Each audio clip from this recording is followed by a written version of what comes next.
Ja, frid och vänner, så var julen över och ni är inne i den 27 december idag. Denna underbara stad som vi ser bakom oss är ju mycket talat och skrivet om. Det var ju dit man längtade när man säger nästa år i Jerusalem. Det var ju där man drog upp för att fira alla högtider. Vi ska ta och läsa lite om den här staden och dess profetiska betydelse för Jesu tillkommelse. Och när vi vet det, då förstår vi hur laddat det andliga måste vara runt omkring folken och denna stad. Vi kommer ju inte ifrån att Jerusalem har mycket med Israel och fikonträdet att göra. Och vi skulle ju titta på fikonträdet och alla andra träd. Det är ju en enda stor rörande nere med folk nu. Och undrar om det inte är Gud som har dragit ner dem. Vi ska se hur det går nu efter Gaza så att säga. Om vi inte får se en profetisk uppfyllnad av läget. Men vi ska i alla fall läsa härifrån. Vi börjar i Sakarja 12. Och 1 då. En profetia. Herrens ord om Israel. Så säger Herren som har utspänt himlen och lagt jordens grund. Som har format människans ande i henne.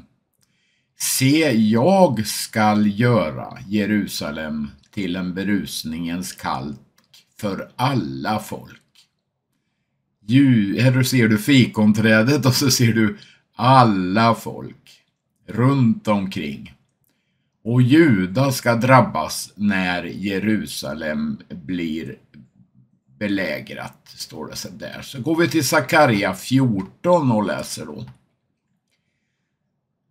Se, Herrens dag kommer då man ska dela bytet bland er. Ty jag ska samla alla hedna folk till strid mot Jerusalem. Staden kommer intas, husen plundras, kvinnor våldtas, halva staden ska föras bort i fångenskap, men återstoden ska inte bli utrotad. Då ska Herren gå ut i strid mot alla dessa hedna folk, som han stred förr på drabbningens dag. På den dagen ska han stå med sina fötter på Oljeberget mitt emot Jerusalem österut. Oljeberget ska delas mitt itu från öster och väster till en mycket stor dal, genom att ena hälften av berget viker undan mot norr och andra mot söder. Då förstår ni att Israel aldrig kommer att övervinnas. Det blir oövervinnligt, tack och lov, och den som vakar över Israel är Herren själv, och han sover inte. Han som vakar oss över Israel. Så Gud välsigna er. Här kommer klipp och lite nyheter och så hörs vi på Telegram och på hemsidan under dagen. Amen.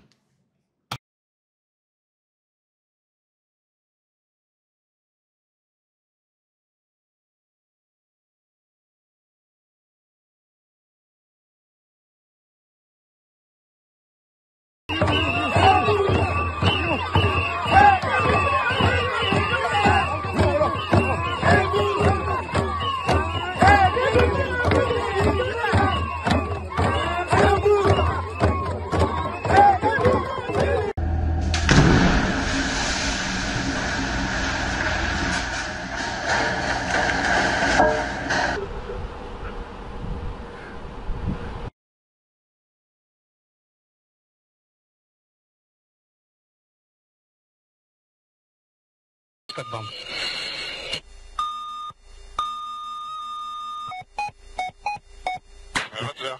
בסדר גמור? מטרה הושמדה. קיבלתי מטרה הושמדה. I'm so fed up of the double standards on all of this. Hundreds and hundreds of thousands of Muslims have been killed in the last 12 years by Bashar al-Assad and other Muslims in the civil war in Syria. There's no one on the streets of Sydney or Melbourne. There's no one on the streets of London. We have seen hundreds of thousands of people killed in the last decade in Yemen, Muslims being killed. There's no one on the streets of Melbourne. Nobody is standing outside the Sydney Opera House calling gas the Hutu, or gas the Houthi, gas the Shia, gas the... Nobody's marching for the dead Muslims in Yemen. Their co-religionists, we're always told about, care so much about their co-religionists, don't give a damn about their co-religionists. They really don't. Muslims do not love other Muslims. They have no love for them. They have no love for the Palestinian peoples. None. If they had any, the Jordanians would have taken in the West Bank Palestinians, the Egyptians would have taken in the territory they used to run, the Gaza, and own the Gaza, and they would have taken in the Palestinians from the Gaza. Why have the Egyptians made sure that not one Palestinian is allowed to leave Gaza? Why do they make sure that their border wall is tough as anything? What do they mind? One thing. Jews living. Jews living and Jews winning. It hits them deep in their soul, in their psyche. It's an ancient, ancient hatred. Perhaps the most ancient among the monotheisms. And the deepest and the ugliest, the nastiest. And the one that has been least addressed. And we've imported it. As we sit here, roughly the same population of Gaza is being forcibly moved by the government of Pakistan. Almost 2 million Muslims are being moved by the Pakistani authorities into Afghanistan. Okay, we have a very large Pakistani community here in the UK. If their country of origin can do that, why can't we? If it comes to that. If it has to come to that. And why does nobody notice this? Why is nobody saying this is an appalling war crime by the Pakistani government? Well, only because there are so many Pakistani politicians and others in the UK and other countries who have a deep connection to their country of origin and would never want to see it looked at in a bad way. They will not criticize that. They haven't said a word about that. So, no, I think that if you are zooming in on Israel, lambasting Israel, and are basically not bothered with everything else in the world, you're not motivated by anything other than being anti-Jewish, anti-Semitic. Of course, and it just has to be said. I mean, I've said this so many times that I tire myself with it, but it's necessary to say anti-Semitism is a shapeshifter. It's a shape-shifting virus. It can come from anywhere. At times in the past, it was the case that people didn't like Jews because they were seen to be a different religion and strange and different, and so they were hated for their religion. Then after the wars of religion, you couldn't hate anyone for their religion, so people started to hate the Jews for their race. Then after the Holocaust, you couldn't hate people because of their race anymore, so people hated the Jews because of their nation. On and on. Tonight on Iranian-backed militias that have been targeting American troops, injuring several in the most recent attacks. CBS's David Martin is at the Pentagon with more on these retaliatory strikes. The American bombs struck 3 locations in Iraq in the pre-dawn hours, leaving at least 1 dead and more than a dozen injured.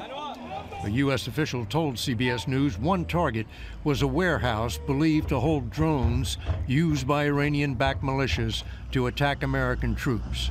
An explosive drone fired at an airbase in northern Iraq on Christmas Day injured 3 American service members, one of them critically. It's a continuation of Iran and Iranian-supported groups, or Iranian-aligned militias on the ground in Iraq, continuing to push the boundaries and trying to identify where the red lines are for the Americans. And in this particular case, I think they found it. Do you think the militias deliberately crossed that red line? They're always pushing to try to see just how far they can go. It was only the 4th time the Biden administration has retaliated for the more than 100 attacks conducted by Iranian-backed militias against American troop locations in Iraq and Syria since Israel invaded Gaza. Biden administration is treading a thin line between retaliating and triggering a wider war with Iran. The US has been trying to avoid escalating the conflict. Too much damage, and there's a risk of a massive and potentially catastrophic response that results in uncontrolled escalation. The war is also threatening to escalate in the Red Sea. Today, in one 10-hour period, an American destroyer and jet fighters from the aircraft carrier Eisenhower downed a total of 17 drones and missiles fired at commercial vessels by the Iranian-backed Houthis.